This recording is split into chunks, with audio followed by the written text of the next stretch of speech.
الحمدللہ رب العالمین والصلاة والسلام علی سید المرسلین اما بعد فاعوذ باللہ من الشیطان الرجیم بسم اللہ الرحمن الرحیم الصلاة والسلام علیک یا رسول اللہ وعلی آلک واصحابک یا حبیب اللہ الصلاة والسلام علیک یا نبی اللہ وعلی آلک واصحابک یا نور اللہ۔ مدنی چینل کے ناظرین، سلسلہ آؤ بھلائی کی طرف لیے حاضر ہوں۔ آج ماہ رمضان مبارک کی 23ویں شب آ چکی ہے اور یہ بھی دوسری طاق رات ہے، یعنی آج کی یہ رات دوسری طاق رات ہے، اوڈ نائٹ، جس میں ہمیں کہا گیا ہے کہ شب قدر آخری عشرے کی طاق راتوں میں تلاش کرو۔ تو اللہ ہمارے حال پر رحم فرمائے اور اس رات پر ہمیں غور کرنے کی اللہ توفیق عطا فرمائے کہ ہم سوچیں کہ یہ رات بھی کہیں ایسا نہ ہو کہ غفلت میں گزر جائے۔ جب اس طرح کی بابرکت راتیں آتی ہیں، کوئی سی بابرکت گھڑیاں آتی ہیں، تو ایک خاص عبادت ہے جس کی طرف کہہ سکتا ہوں کہ خاص و عام کا رجحان بڑھتا ہے، اور وہ ہے دعا۔ دعا، آج بڑی رات ہے دعا کرنا، آج بڑی رات ہے دعا کرنا۔ امی ابو سے کہیں گے آج بڑی رات ہے دعا کیجیے گا، بڑے بچوں سے کہیں گے بیٹا آج دعا کرنا، ہوتا ہے، اچھی بات ہے، بہت اچھی بات ہے، ایک دوسرے سے ہمیں دعا کروانی چاہیے۔ میرے میٹھے پیارے اسلام بھائیوں، پچھلے دنوں میں نے دعا پر ایک پورا سلسلہ کیا اور دعا کرنے سے متعلق چند مدنی پھول میں نے بیان کیے تھے۔ آج میرا موضوع دعا نہیں ہے، لیکن دعا سے متعلق ایک حدیث بیان کروں گا، پھر اس حدیث کے تحت پھر حدیث کے بعد پھر موضوع کو انشاءاللہ لے کر چلتے ہیں۔ یہ حدیث میں حضرت ابو ہریرہ رضی اللہ تعالیٰ عنہ فرماتے ہیں کہ سرکار مدینہ صلی اللہ تعالیٰ علیہ وآلہ وسلم نے ایک شخص کا ذکر کیا جو لمبا سفر کرتا ہے، اس کے بال پراگندہ بکھرے ہوئے ہیں اور بدن غبار آلود ہے، یعنی بدن پر مٹی لگی ہوئی ہے، اور وہ اپنے ہاتھ آسمان کی طرف اٹھا کر اللہ یا رب پکارتا ہے، حالانکہ اس کا کھانا حرام، پینا حرام، لباس حرام اور غذا حرام ہو، پھر اس کی دعا کیسے قبول ہو؟ یعنی پھر اس کی دعا کیسے قبول ہوگی؟ یہ حدیث پاک جو میں نے ابھی آپ کے سامنے بیان کی ہے، یہ مسلم شریف کی حدیث ہے۔ اس روایت کے ایک جگہ میں نے پڑھا تھا کہ اس سے مراد حاجی بھی لیا گیا ہے، کہ جیسے وہ حج کے سفر میں ہے، مگر اس میں کتنی واضح طور پر بیان کیا گیا ہے، یعنی ایک سفر میں ہے، بال بکھرے ہوئے ہیں، بدن پر مٹی لگی ہوئی ہے اور اپنے رب کو اس حالت میں پکار رہا ہے، مگر حال یہ ہے کہ اس کا کھانا حرام ہے، اس کی غذا حرام ہے، اس کا لباس حرام ہے اور اس کا پینا حرام ہے، تو اس کی دعا کیسے قبول ہوگی؟ اور پتہ چلا کہ دعا کی قبولیت کے لیے حلال غذا کا ہونا، اور میں اس کو یوں اگر کہوں کہ حلال آمدنی کا ہونا بہت ضروری۔ دیکھیں، ہماری جو غذائیں ہیں، مثلا آپ کے گھر میں جو اس وقت کچن کے اندر جو بھی کھانا پینے کا سامان ہے، یہ پیسوں سے آیا ہے۔ آپ کے الماری میں جو کپڑے رکھے ہیں، یہ پیسوں سے آئے ہیں۔ آپ کے فریج میں یا آپ کے کولر میں جو پانی رکھا ہے، یہ پانی بھی پیسوں سے ہی آتا ہے، چاہے وہ کسی بھی طور پر پیسوں سے پانی لیا جائے۔ یعنی ہمارا کھانا پینا لباس جو نہیں، یہ پیسوں سے، ہم پیسے دے کر چیز خریدتے ہیں۔ یہ پیسہ کہاں سے آیا ہے؟ دیکھیں، یہ موضوع صرف اسلامی بھائیوں کے لیے نہیں ہے، نو ڈاؤٹ کہ ایک تعداد ہے عورتوں کی بھی جو نوکری کرتی ہے اور نہیں بھی کرتی، گھروں میں کھاتی پیتی تو ہے، ان کو بھی پتہ ہوتا ہے نارملی کہ پیسہ کہاں سے آیا ہے۔ ہمارا رزق صرف حلال ہونا چاہیے، بھلے تھوڑا ہونا چاہیے، مگر حلال ہونا چاہیے۔ شریعت کے مطابق ہونا چاہیے. ہماری دعائیں بھی قبول ہوں گی اور انشاءاللہ عبادتیں بھی قبول ہوں گی. یہ یاد رکھیے گا. ایک اور حدیث سنیے. سرکار صلی اللہ تعالی علیہ وآلہ وسلم نے ارشاد فرمایا، اے سعد، اپنی غذا پاک کر لو، مستجاب الدعوات ہو جاؤ گے. مستجاب الدعوات کہتے ہیں جس کی دعائیں قبول ہوں. اے سعد، اپنی غذا پاک کر لو، مستجاب الدعوات ہو جاؤ گے. اس ذات کی قسم جس کے قبضہ قدرت میں محمد صلی اللہ تعالی علیہ وسلم کی جان ہے. بندہ حرام کا لقمہ اپنے پیٹ میں ڈالتا ہے تو اس کے 40 دن کے عمل قبول نہیں ہوتے، اور جس بندے کا گوشت حرام سے پلا بڑھا اس کے لیے آگ زیادہ بہتر ہے. اب آپ غور کیجئے کہ 40 دن تک عمل قبول نہیں ہوتے، اس کی دعا قبول نہیں ہوتی. یہ ساری چیزیں جو بھی ہم سن رہے ہیں اس کا تعلق اس وقت ہماری رزق، روزی، مال، تجارت، ذرائع آمدنی سے ہے. میرے میٹھے پیارے سمجھو، میرے رب کریم نے قرآن پاک میں بڑے واضح طور پر ارشاد فرما دیا، یا ایھا الذین آمنوا لا تأکلوا اموالکم بینکم بالباطل. اے ایمان والو، باطل طریقے سے آپس میں ایک دوسرے کے مال نہ کھاؤ. ٹھیک ہے؟ اچھا، اب باطل طریقے سے ایک دوسرے کا مال نہ کھاؤ سے کیا مراد ہے؟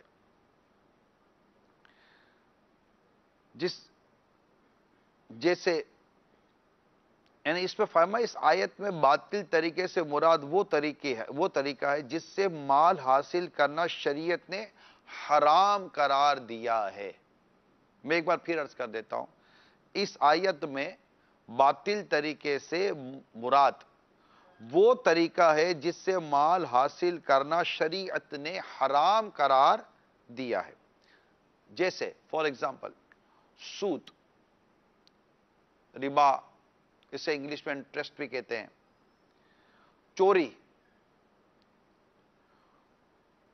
اور جوئے کے ذریعے مال حاصل کرنا. ٹھیک ہے؟ جھوٹی قسم، جھوٹی وکالت، خیانت، غصب کے ذریعے حاصل کرنا، گانے بجانے کی اجرت، یہ سب باطل طریقے میں داخل اور حرام ہے.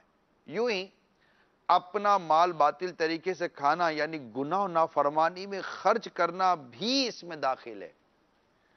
اسی طرح رشوت کا لین دین، ڈنڈی مار کر سودا بیچنا، ملاوٹ والا مال فروخت کرنا، قرض دبا لینا، ڈاکہ زنی، بھتہ کھوری، پرچیاں بھیج کر ہراساں کر کے مال وصول کرنا بھی اس میں شامل ہے. اب غور کیجئے کہ یہ میں نے چھوٹی سی مختصر سی ایک تفصیل بیان کی ہے کہ باطل طریقے سے جو مال حاصل کیا جاتا ہے اس کی ایک مختصر سی وضاحت کی ہے.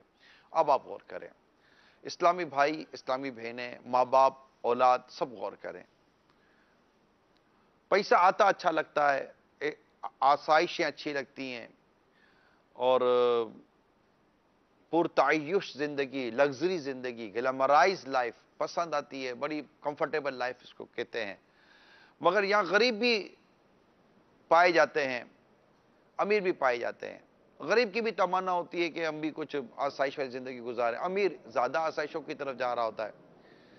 میں آپ کو ایک سوال کرتا ہوں میرے میٹھے پیارے اسلامی بھائیوں، جو آمدنی آپ کے گھر آ رہی ہے، اسلامی بہنیں دیکھیں کہ ہم نے جو کپڑے حاصل کیے ہیں، جو ہمارے گھر والے کما رہے ہیں، پتہ ہوتا ہے، نارملی پتہ ہوتا ہے. میں نہیں کہتا سب کو پتہ ہوتا ہے. یہ آپ سوال کر لیں، بھائی آپ کی آمدنی کا ذریعہ کیا ہے؟ کہیں آپ حرام تو نہیں کما رہے؟ کہیں باطل طریقے سے تو نہیں آ رہا؟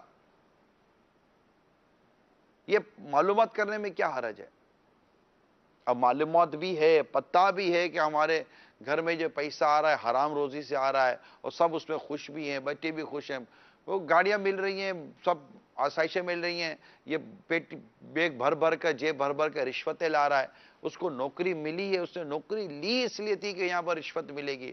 آخر 20-25-30 ہزار روپے کی سیلری کے لیے اس کو 10-15-20 لاکھ روپے کی رشوت دینے کی کیا ضرورت تھی؟ صرف جاب حاصل کرنے کے لیے. اس لیے جاب حاصل کی ہے کہ جناب مجھے 25-30 ہزار روپے کی نوکری ملے گی، کچھ الاؤنس ملے گا. یا اس نے 25-30 لاکھ روپے خرچ کر دیے رشوت کے نام پر، سیٹ لے لی کہ 1 سال کے اندر تو میں ایسے ہی کور کر لوں گا 20-25 لاکھ روپے. اور پھر ایسے لوگوں کو لڑکی بھی دی جاتی ہے. ہاں، پتہ ہوتا ہے کہ سیٹ پر بیٹھا آدمی عموماً رشوت لیتا ہے. میں نہیں کہتا کہ جس کے بارے میں آپ کہہ رہے ہیں وہ رشوت ہی لے رہا ہوگا، نہیں، ہم یہ بغیر تصدیق کو بات نہیں کی جائے گی. لیکن چونکہ میں یہاں پر ایک جرنل پوائنٹ آف ویو پہ بات کر رہا ہوں، ایک جرنل میرا مطلب کہ موضوع ہے، اس کو سمجھنے کی کوشش کریں. کپڑے کا کام کرنے والے یہ بھی ڈنڈیاں مارتے ہیں، پیمانے میں ڈنڈی مارتے ہیں، میجرمنٹ کے اندر. تول کا مال بیچنے والے ویٹ میں ڈنڈی مارتے ہیں. کلر کرنے والے ڈائنگ میں ڈنڈی مارتے ہیں، بےمانیاں کرتے ہیں، رشوتیں دیتے ہیں. بڑا بڑا بزنس اور بڑی بڑی انڈسٹریز قائم کرنے کے لیے سود پر قرضہ لیتے ہیں اور سود بھرتے ہیں، سود کھاتے ہیں، سودی اداروں میں حرام اور ناجائز طور پر کام کرتے ہیں. وکیل کو پتہ ہوتا ہے کہ میں غلط وکالت کر رہا ہوں، مگر وہ اپنی وکالت کر رہا ہو تو اس کو پیسہ ملے گا. جھوٹے گواہ یہ دندناتے پھر رہے ہوتے ہیں، ملتے ہیں پیسے تو جھوٹی گواہی دینے کے لیے وہ تیار ہیں. اچھا، پھر پتہ ہوتا ہے لوٹ مار، ان دنوں میں بھی لوٹ مار، پرس چورا لیے، موبائل چورا لیا، یہ چورا لیا. کسی کا پتہ چلا جناب گھر کلیئر ہے تو جناب گھر میں جا کر ڈاکہ مار دیا، کود کر چلے گئے، ڈاکہ مار دیا، چوری کر لی، راستے میں لوٹ لیا. کیا کیا عرض کروں، جھوٹ بول کر، ملاوٹ کر کے. یہ اناج بیچنے والے، چاول بیچنے والے، مسالے وغیرہ بیچنے والے، آٹا بیچنے والے، چاول بیچنے والے ویٹ میں ڈنڈی مارتے ہیں. جن کو پتا ہے، میں ان کا کہہ رہا ہوں جو کر رہے ہیں، جن کو پتا ہے کہ یہ ویٹ میں ڈنڈی مار رہا ہوں. اب سوچے تو صحیح، اب کر کیا رہے ہیں؟ وہ تجارت جو ایک واقعی اگر ایک جگہ دیکھا جائے تو ایک بڑا مقدس پیشہ ہے. کاروبار کرنا، تجارت کرنا، اپنے ہاتھوں سے کمانا، اس کو تو شریعت نے پسند کیا ہے. ہمیں کیا ہو گیا ہے کہ ہم یہ کیا کر رہے ہیں؟ اور پھر پرواہ نہیں ہے، فکر نہیں ہے، ٹینشن بھی نہیں ہے نا کہ یہ جو ہم کر رہے ہیں یہ سب کیا ہے. اولاد بھی موج کر رہی ہے معذرت کے ساتھ. میں جو کر رہے میں ان کو کہہ رہا ہوں، برا مت مانیے گا پلیز، میری بات کا برا مت مانیے گا. میں آپ کی ہمدردی کر رہا ہوں نہیں کر رہا، یہ بتائے میں آپ کی ہمدردی کر رہا ہوں نہیں کر رہا ہوں. دیکھیں صدیق اکبر رضی اللہ تعالیٰ عنہ سے روایت ہے، سرکار صلی اللہ تعالیٰ علیہ وسلم نے ارشاد فرمایا، اللہ تعالیٰ نے اس جسم پر جنت حرام فرما دی ہے جو حرام غذا سے پلا بڑا ہو. آپ کے تو ہمدردی کر رہا ہوں نا، یہی کہہ رہا ہوں نا کہ بھائی آپ کے گھر کے اندر حرام روپیہ نہیں آنا چاہیے. نوکری کرنے والا، چوکیداری کرنے والا بھی ناجائز روپیہ لے کر آتا ہے گھر کے اندر. خالی امیروں کا مسئلہ نہیں ہے. اس کے 10 گھنٹے کی جاب ہے، پر ڈے 1000 روپے کے حساب سے اس کا سمجھو کہ 30,000 روپے کی اس کی سیلری ہے. 30 دن کی اس کی وہ چوکیداری کرنی ہے. فور ایگزامپل میں دے رہا ہوں، صرف ایگزامپل دے رہا ہوں. 10 گھنٹے کی اس کی جاب ہے. فور ایگزامپل کے اس کے پر آور 100 روپے بنتے ہیں نا. ایک گھنٹے کے 100 روپے بنے، 10 گھنٹے کے 1000 روپے بنے، 30 دن کے 30,000 روپے بن گئے. اب اس کا کام تھا چوکیداری کرنا، جاگنا. اس کو کہا گیا تھا جناب تو نے جاگ کر چوکیداری کرنی ہے. اب وہ 5 گھنٹے چوکیداری کرتا، جب دیکھا کہ بچیاں بجھ گئیں، صاحب سو گئے، یہ بھی چادر اوڑا سو گیا کہ اب صاحب اٹھیں گے اس سے پہلے تو میں اٹھ جاؤں گا. صاحب کی طرف سے اجازت بھی نہیں ہے، اسے سونے کی تنخواہ دینی نہیں ہے. اب یہ 5 گھنٹے سو گیا، 5 گھنٹے اس نے جاگا، چوکیداری کی. جو 5 گھنٹے سویا، اس 5 گھنٹے سونے کی نہ اس کو سیٹ نے اجازت دی تھی، نہ شریعت اجازت دے رہی تھی. اب یہ جو 5 گھنٹے سویا، گویا کہ اس نے 500 روپے کا کام نہیں کیا. اب اگر یہ سیلری لے رہا ہے تو اگر اس سے پورے مہینے میں صرف 5 گھنٹے کی اپنی ذمہ داری پہ ڈنڈی ماری ہے تو 500 روپے لینا اس کے لیے جائز نہ ہوا نا. وہ 500 روپے لے لے گا بغیر بتائے. مطلب جو بھی اس کا ایک، میں ناجائز و حرام طریقے کی صورت بیان کر رہا ہوں. تو محنت کرنے والا, مزدوری کرنے والا, لوگ گورنمنٹ جاب اختیار کرتے ہیں کہ وہاں پر بدقسمتی آسانی کے ساتھ بندہ ڈنڈی مار لیتا ہے, بےمانی کر لیتا ہے, ٹائمنگ کے اندر وہ اوپر نیچے کر لیتا ہے, سپروائزر کو پیسے دے دیتا ہے, وہ بھی پیسے کھا جاتا ہے, اس کو 2 پیسے دے, اس کو 200 روپے 300 روپے دے دیے, ایک نارمل بیچ کی سیٹ لے لی, نیچے والوں کو بھی خوش کرنے کے لیے آدھے پیسے دینے, اوپر والوں کو بھی پیسے دینے. سیٹ ملتی اس کو ہے کہ جو کما کر دے گا رشوتوں کے ذریعے, لوگوں کو خون نچوڑ کے دے گا. سود پر قرضہ دینے کے لیے تو لوگ گھوم رہے ہیں, آ کر ٹیبل پر بیٹھ کر آپ کو کنوینس کر رہے ہیں, کنوینس کر رہے ہیں آپ کی ٹیبل پر بیٹھ کر کہ یہ سود پر لے لیجئے, ہم آپ سے سود کھائیں گے, آپ بھی سود پر قرضہ لے لیجئے. کنوینس کر رہے ہیں جی, مسلمان کہلانے والے کنوینس کر رہے ہیں. گویا کہ اللہ اور اس کے رسول سے اعلان جنگ کے لیے آپ کو تیار کر رہا, ہم بھی اللہ اور اس کے رسول سے لڑ رہے ہیں, تم بھی آ کر اس کا اللہ اور اس کے رسول سے جنگ کرو. معاذ اللہ, چوٹ کر رہا ہوں میں آپ کو. حرام جہنم میں لے جانے والا کام ہے. اب خود سوچئے, اس طرح مطلب کہ ہم حرام روزیاں کمائیں گے.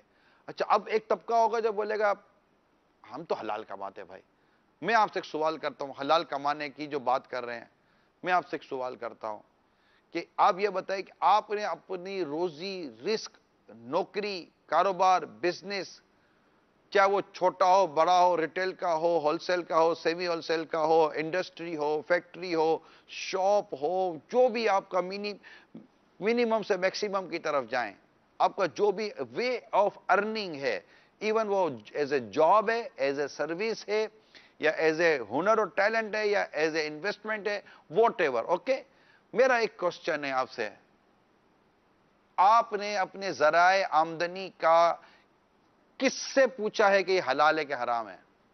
اپنے طور پر فیصلہ کرنے کو آپ بھول جائیں, 2 منٹ کے لیے بھول جائیں, مہربانی ہوگی. آپ کا بھلا کر رہا ہوں میں, آپ کا بھلا کر رہا ہوں.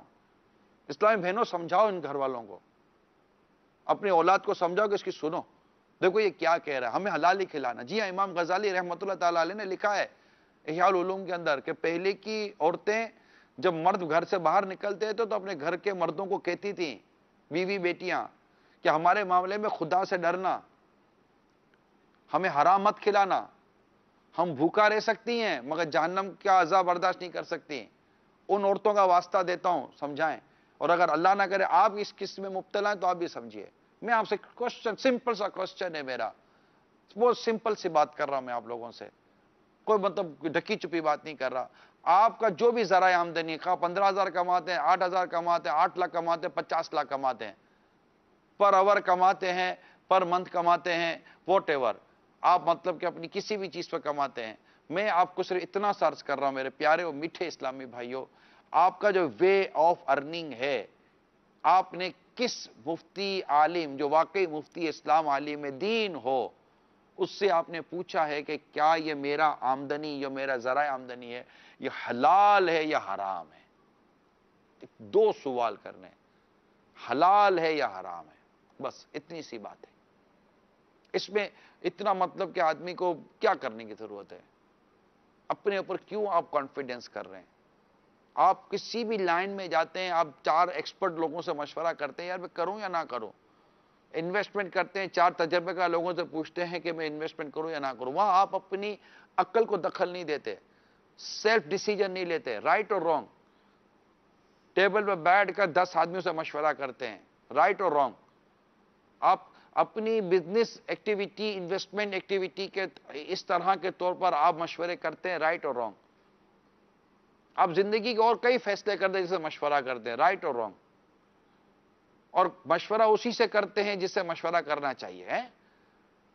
عام مطلب چلتے پھرتے آدمی سے تو مشورہ نہیں کرتے, جس کو اس کام کرنا تجربہ نہ ایکسپرٹیز کچھ بھی نہیں, اب اس سے تو مشورہ یقیناً نہیں کرتے ہوگے. جب آپ مشورہ کر رہے ہیں اس شخص سے کہ جو اس کام کا ماہر ہے, تو ایک مشورہ اس شخصیت سے کیوں نہیں کرتے جو شریعت و دین کا, قرآن و حدیث کا ماہر ہے, جو حرام و حلال کو جانتا ہے؟ وہ آپ کو آدھا پونا گھنٹہ دے دے اور آپ اس کے پاس بیٹھ کر اپنی جاب ڈسکشن کر لیں، اپنا وے آف ارننگ ڈسکس کر لیں، اور اس سے مطلب کہ آپ رائے لے لیں. اگر کچھ حرام اور کچھ حلال کو بھی بیان کرتا ہے تو وہ حلال کیسے ہوگا، ٹوٹل حرام بیان کیا جاتا ہے تو اس سے پوچھے پھر اس کو میں حلال طریقے سے کیسے کماؤں. وے بہت ہیں.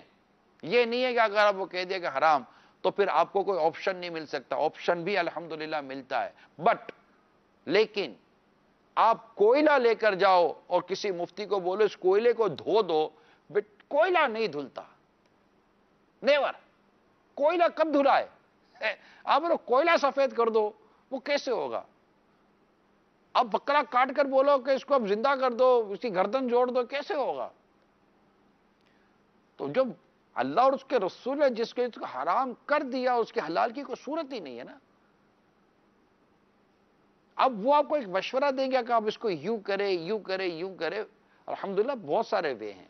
میں اس لیے آپ کو کہہ رہا ہوں مفتی عالم دین ان کے پاس جائیں، ان عاشقان رسول کے پاس آدھا پونا گھنٹہ دے دیں. ابھی رمضان المبارک باقی ہے. اس ماہ رمضان میں اپنا رزق حلال کر لو. آپ کو تسلی ہو جائے کہ میں جو کر رہا ہوں حلال ہے. اب اس کے بعد جب کوئی نئی چیز انپٹ کرنا چاہیں، نیا کاروبار انپٹ کرنا چاہیں، نیا کوئی جاب انپٹ کرنا چاہیں، نئی کوئی سروس ہے، نئی کوئی ایکٹیویٹیز انپٹ کرنا چاہیں، ڈالنا چاہیں، تو جسٹ ون کال ٹو مفتی صاحب اینڈ آسک ہم کہ کین آئی ڈو اور ناٹ ڈو. میں کر سکتا ہوں کہ نہیں کر سکتا. صرف ایک سوال. دوستی کر لیں انشاءاللہ تعالی. یہ بہت اہل محبت ہوتے ہیں، یہ بہت پیار کرتے ہیں آقا کی امت سے. عالم بنتا تو آقا کی امت سے کتنا پیار کرے گا. اس کا کام ہے نیکی کی دعوت کو عام کرنا، حرام و حلال کے مسئلے بتانا. یہ میں نے تھوڑی آپ کو، تھوڑی نہیں مطلب میں نے آپ کو ایک ہینڈسم قسم کی ڈیٹیل دی ہے، اور اس پر باقاعدہ غور کیجئے گا. مجھے تھوڑا بہت احساس ہے کہ آج مطلب بہت ساری مارکیٹ اب تو کھل گئی ہوں گی، اور شاید ایک تعداد ہو سکتا ہے کہ اس وقت آن ایئر نہ ہو، مطلب لائیو نہ بیٹھی ہوئی ہو، اور وہ اپنی شاپ پر بیٹھے ہوں، دکان پر بیٹھے ہوں، لیکن ان کی فیملیز ہو سکتا ہے سن رہی ہو، ماں سن رہی ہو، والد سن رہے ہو.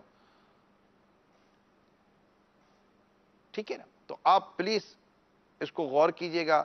حرام روزی سے خود کو بچا کر رکھیے گا. اس کا کوئی فائدہ نہیں ہے. حضرت عبداللہ بن مسعود رضی اللہ تعالی عنہ سے روایت ہے، آقا دو جہاں صلی اللہ تعالی علیہ وسلم نے فرمایا، جو بندہ مال حرام حاصل کرتا ہے اگر اس کو صدقہ کرے تو مقبول نہیں، خرچ کرے تو اس کے لیے اس میں برکت نہیں، اور اپنے بات چھوڑ کر مرے تو جہنم میں جانے کا سامان ہے.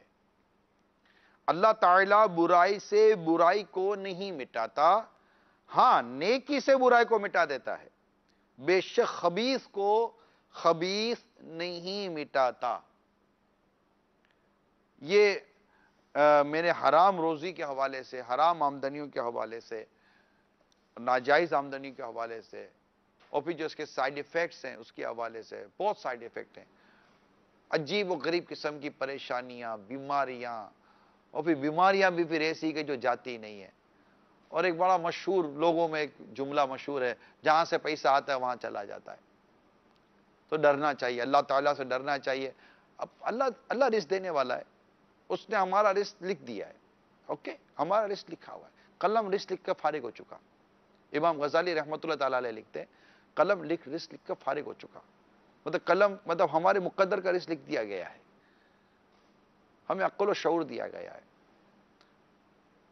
ہم اپنے مقدر سے زیادہ نہیں کما سکتے. اللہ پر بھروسہ کریں، اللہ پر اعتماد کریں، اور یہ ذہن بنا لیں کہ میں نے صرف حلال کمانا. اگر خدا نہ خواستہ اس وقت دیکھنے سننے والوں میں کسی کے حرام ذریعہ آمدنی ہے، یا کوئی حرام کام کی جاب کرے، یعنی حرام کام کی آمدنی بھی حرام، ٹھیک ہے نا، ناجائز کام کی آمدنی بھی ناجائز، اگر ایسی کوئی چیز ہے اللہ پر بھروسہ کریں. آپ ایک حرام کا دروازہ اپنے پر بند کریں طاقت کے ساتھ، اللہ کریم اپنی رحمت سے آپ پر 100 حلال کے دروازے کھول دے گا. بعض لوگ کیا کرتے ہیں، جب تک کہ مجھے میرا وہ دوسرا ذریعہ ملے گا نہیں میں چھوڑوں گا نہیں. What are you doing? اب کیا کر رہے ہیں یہ؟ اب اللہ کریم کی بارگاہ میں یہ کہہ رہے کہ جب تک تو مجھے حلال دے گا نہیں میں حرام چھوڑوں گا نہیں. معاذ اللہ، چوٹ کر رہا ہوں، زبان سے کوئی بھی نہیں کہتا بھائی اللہ نے فرمایا چھوڑ دو چھوڑ دو چھوڑ دے اللہ حلال دے گا. بعض لوگ کہتے ہیں کہ جناب ہماری آمدنی ہے نا 2, 2.5, 3 لاکھ روپے, یہ سہولت ہے, یہ فیسلٹیز ہے, ایسی ملے گی تو دیں گے. کیوں ایسا کر رہے بھائی؟ سونے کے نوالے بھی اگر حرام کے ملتے ہوں تو کس کام کے؟ اس کو چھوڑ دیں. آپ وہ چھوڑیں, اب حلال کی طرف آئیں. آپ کے مقدر کا آپ کو اللہ دے گا, اللہ کریم دے گا. وہ خود فرماتا ہے زمین پر رینگنے والا کوئی جاندار ایسا نہیں جس کا رزق میرے ذمہ کرم پر نہ ہو. وہ دینے والا ہے رزق.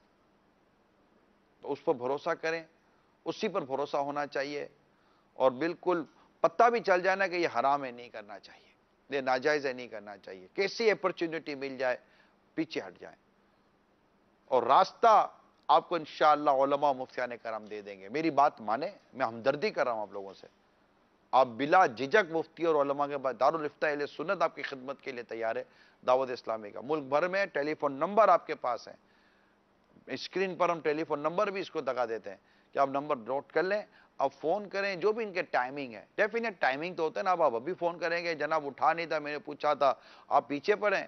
ہم نے تو کوشش کی تھی جناب نہیں ہوا, تو کیا یہ اپنے رب کے حضور آپ عرض کر سکیں گے کہ اللہ میں نے تو پوچھنے کی کوشش کی تھی, ایسا میں کانٹیکٹ نہیں ہوا تھا, اس لیے میں حرام کما کر آیا ہوں؟ معاذ اللہ, نہیں ہے نا ایسا.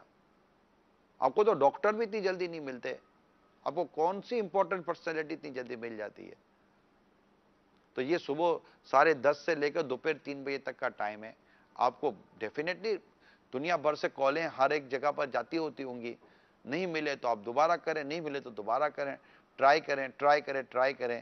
کسی اور عاشق رسول سے پوچھ لیں, ہو مفتی اور عالم, یہ یاد رکھیے گا دین کا.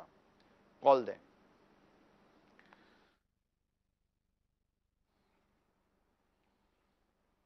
السلام علیکم ورحمۃ اللہ وبرکاتہ. وعلیکم السلام ورحمۃ اللہ وبرکاتہ. میرا نام محمد حذیفہ اتاری ہے. میں باب المدینہ کراچی سے بول رہا ہوں. حی علی الفلاح, آؤ بھلائی کی طرف. سلسلہ بہت اچھا ہے. میزان شرع کی بارگاہ میں میرا یہ سوال عرض تھا کہ باطل طریقے سے آمدنی سے کیا مراد ہے, اور ہمیں اپنے والدین سے ضرورت سے زیادہ خواہشات کرنی چاہیے جس کی وجہ سے ہمیں ناجائز ذرائع آمدنی کا استعمال کرنا پڑے. جواب ارشاد فرما دیجیے. جی نہیں, باطل آمدنی کا تو میں بیان کر چکا کہ باطل سے کیا مراد ہے. آیت کریمہ اور اس کی تفسیر صراط الجنان سے میں آپ کو پڑھ کر بیان کر چکا ہوں. اور رہی بات خواہشات کی, نہیں کسی کو بھی نہیں کرنا چاہیے. اپنے گھر میں پہلے بھی عرض کر چکا ہوں, ایک بار پھر اس سوال کے ضمن میں عرض کر دیتا ہوں. اپنی آمدنی کے مطابق اخراجات متعین کریں, اخراجات طے کریں. جو لوگ اخراجات کے مطابق آمدنی کے چکر میں جاتے ہیں نا, وہ تھک جائیں گے. آپ اخراجات تو بڑھتے چلے جائیں گے اور آپ آمدنی بڑھاتے بڑھاتے تھک جائیں گے. نہیں کریں ایسا. تسلی کے ساتھ بیٹھیں اور اپنے تمام ایکسٹرا ایکسپنسز جس کے بغیر زندگی چل سکتی ہے اس کو الگ لکھ لیں کہ اس کی ضرورت نہیں تھی, اس کی بھی ضرورت نہیں تھی, اس کی بھی ضرورت نہیں تھی. دیکھو یہ 50 روپے کا لائے نا, 30 روپے کی یہ مل رہی تھی چیز. اس کی لسٹ بنا, ایک دن کا کام کریں, چھٹی پہ بیٹھ جائیں اور پورے گھر کا جائزہ لیں, کچن کا جائزہ لیں. یہ بھی نہ آتا تو بھی گزارا تھا, یہ بھی نہ تھا تو بھی گزارا تھا. جب آمدنی کم ہے تو پھر اتنی زیادہ پھیلنے کی ضرورت کیا ہے؟ یہ میں ایک جو لمیٹڈ, ایک بجٹڈ لائف والے جو لوگ ہیں, لمیٹڈ آمدنی والے جو لوگ ہیں, میں بالخصوص ان سے عرض کر رہا ہوں. رہی بات امیر لوگوں کی, ان کو بھی میں عرض کر دوں, حدیث پاک ہے, امیری میں بھی اعتدال ہے, غریبی میں بھی اعتدال ہے. یہ حدیث ہے. اعتدال, میانہ روی, بیلنس. امیری کا مطلب یہ نہیں ہوتا کہ آپ پیسے اڑا دیں, تو جب پیسے اڑائے جاتے ہیں نا تو پھر بندہ کنگال ہو جاتا ہے. پھر ان دنوں کو یاد کرتا ہے کاش کہ میں سنبھال کر رکھتا. خرچ کرنا جو ہے نا, خرچ کرنا یہ عادی عقل ہے کہ خرچ کہاں کرنا ہے کہاں نہیں کرنا, یہ سمجھ میں آنا چاہیے. البتہ آپ سب مل کر دیکھیں, آپ اپنی پیٹرولنگ جو ہے, جو تھوڑے بہت کھاتے پیتے لوگ ہیں, پیٹرولنگ کا جائزہ لیں. آپ ڈیفینیٹلی اگر آپ جائزہ لیں گے, الیکٹریسٹی کا جائزہ لیں گے, اپنے کچن کا جائزہ لیں گے, اپنے ڈے ٹو ڈے کے ایکسپنسز کا جائزہ لیں گے, اس طرح کی بہت ساری چیزوں کا جائزہ لیں گے نا. آپ ایک لسٹ تو بنائیں, کوئی حرج نہیں, لسٹ بنائیں, ٹھیک ہے, کوئی مائنس کرنے والا ہے ہی نہیں تو نہ کریں مائنس. پھر اس کے مطابق اب آپ غور کریں کہ اب جناب کس طرح ہم اس کو مینٹین کر سکتے ہیں, تو یہ کریں. 15, 2, 2.5, 3, 5 ہزار ابھی بھی, جیسے کہ یہ تھوڑے وہ جو آپ کرنے بیٹھیں گے نا, میں آپ کو بتاؤں 5-7 ہزار روپے کا تو آپ مطلب کہ وہ سیف سائڈ لے لیں گے گھمانے. اور جن کے بڑے ایکسپینسز ہیں وہ بھی اگر تھوڑا سا کناس اور اس کے ساتھ کفایت شیاری کے ساتھ اگر تھوڑا سا وہ غور کریں گے تو وہ 20-25 ہزار روپے کا اپنا اسپیس لے لیں گے. آپ بولے ہم کر سکتے ہیں, ہم ایفورڈ کر سکتے ہیں, اللہ تعالیٰ آپ کے رزق حلال میں برکت دے. مگر میں آپ سے کچھ مشورہ دیتا ہوں, اگر ایکسس ایکسپینسز کو آپ کور کر لیتے ہیں جو اتنے وہ امپورٹنٹ نہیں ہے, تھوڑا سا کور کریں گے 20-25 ہزار روپے آپ کے بچ جائیں گے. آپ خرچہ کر سکتے ہیں 20-25 ہزار روپے ایفورڈ کر سکتے ہیں. مگر میں آپ کو کہ یہ 20-25 ہزار روپے آپ کسی فیملی کے گھر کے اخراجات کے لیے, میں کہتا ہوں 5-5 ہزار روپے بھی اگر بانٹ دو نا تو 5 فیملیاں ہو جائیں گی. آپ کے 25 ہزار بچانے سے شاید آپ کی صحت کو فرق نہیں پڑا ہوگا اتنا, کسی کے گھر میں 5 ہزار جائیں گے نا اس کی زندگی کا انداز بدل جائے گا. یہی 25 ہزار روپے آپ کسی اللہ کی راہ میں صدقہ کر دیں, خیرات کر دیں, کیونکہ جس چیز کو آپ نے سیو کیا ہے اس کے بغیر گزارا ہو رہا ہے, اور کوئی آپ کی ایسی ایز سچ فیسلٹیز میں کوئی بڑی کمی بھی نہیں آئی ہوگی. لیکن یہ 20-25 ہزار روپے آپ سیو کر لو گے, آپ جو تھوڑی اچھی آمدنی والے لوگ ہیں میں ان کو کہہ رہا ہوں, اور جو کم آمدنی والے ہیں وہ 1000, 2000, 3000, 5000 کر لیں گے. ہاں, ایک طبقہ ہے جو بیچارہ ہر مہینے بیٹھتا ہوگا کہ کیا کریں کیسے کریں, تو یقیناً ان کے لیے بھی آپ مددگار ثابت ہو سکتے ہیں, اور ہم ان کے لیے دعا کرتے ہیں اللہ کریم ان کے رزق کے حلال میں وسعت و برکت دے. اگر کہیں تھوڑی بہت تنگی آ جائے حرام کی طرف مت جائیے گا, اپنے رب سے دعا کریں, اللہ راستے کھول دے گا, اللہ غیب سے مدد کرے گا, آپ کو راحت و سکون عطا فرمائے گا, اور روزی میں برکت بھی ملتی ہے. میں نے آج ہی یہ ہمارے یہاں کچھ میں نے حدیثیں بیان کی تھی, میں انشاءاللہ آپ کو کچھ حدیثیں سناتا ہوں, اللہ نے چاہا تو اس کا بہت آپ کو فائدہ ہوگا کہ یہ چیزیں بھی اختیار کریں. جو مطلب بیچارے پریشانی میں روئی رہے ہوتے کہ جناب پورا نہیں ہوتا, پورا نہیں ہوتا, پورا نہیں ہوتا, تنگی ہے, پریشانی ہے, ہاتھ تنگ ہے, یہ نارملی یہ اس طرح کا معاملہ چلتا رہتا ہے. تو ان کے لیے میں تین حدیثیں مختصر سی ہیں وہ میں انشاءاللہ بیان کرتا ہوں, پھر میں دوبارہ آپ کی کالوں کی طرف انشاءاللہ بڑھتا ہوں. صلو علی الحبیب صلی اللہ تعالی علی محمد, توب الی اللہ, استغفر اللہ. یہ 3 حدیث سنیے.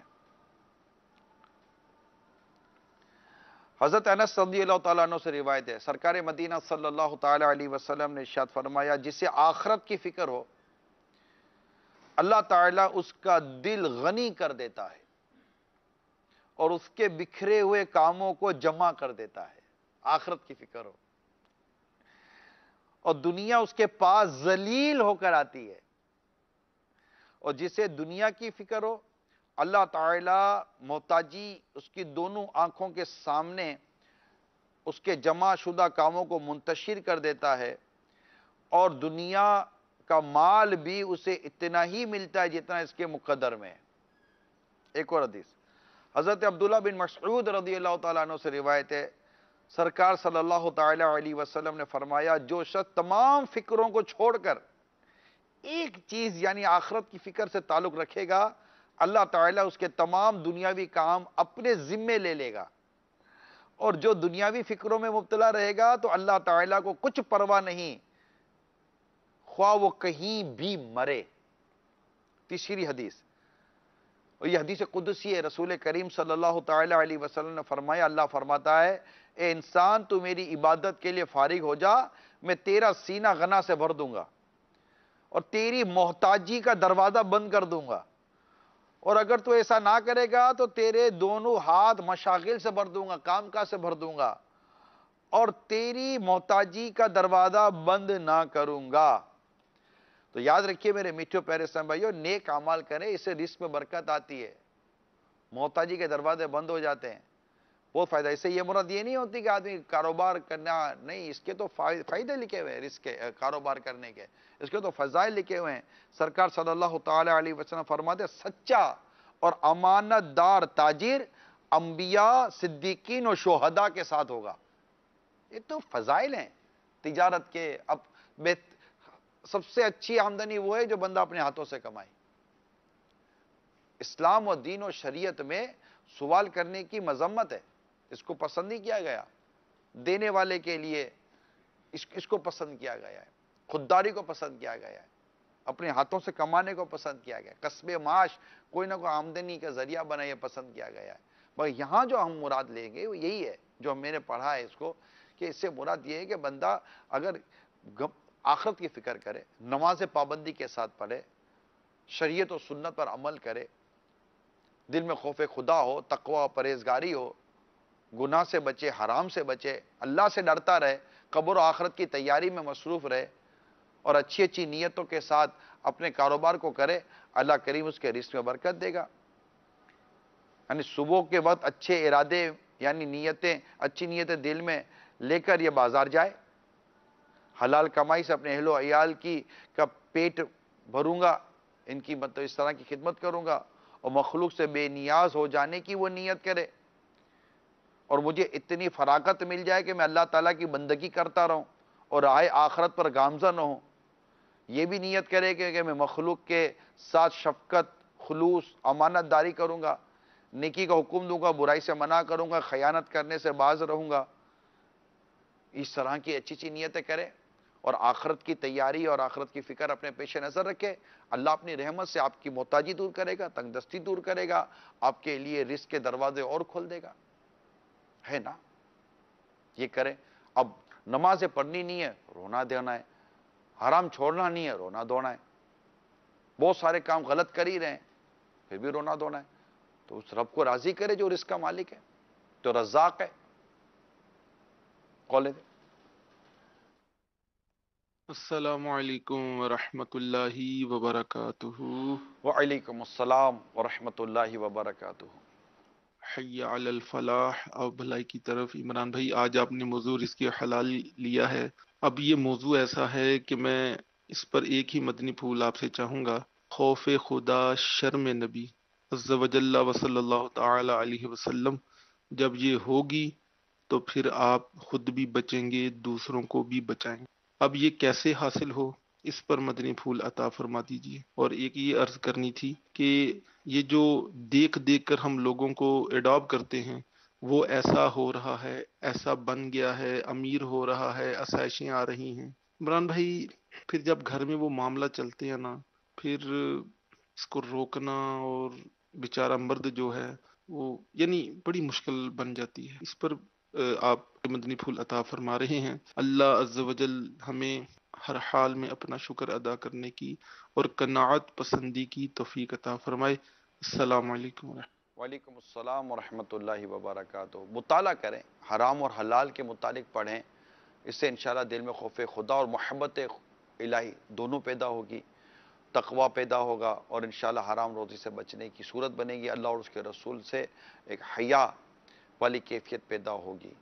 اور رہی بات یہ کہ اس کو دیکھ کر اس کو دیکھ کر یہ کرنا، تو بالکل واضح طور پر ہماری رہنمائی کی گئی ہے کہ دینی معاملے میں اوپر والے کو دیکھو، دنیائی معاملے میں نیچے والے کو دیکھو.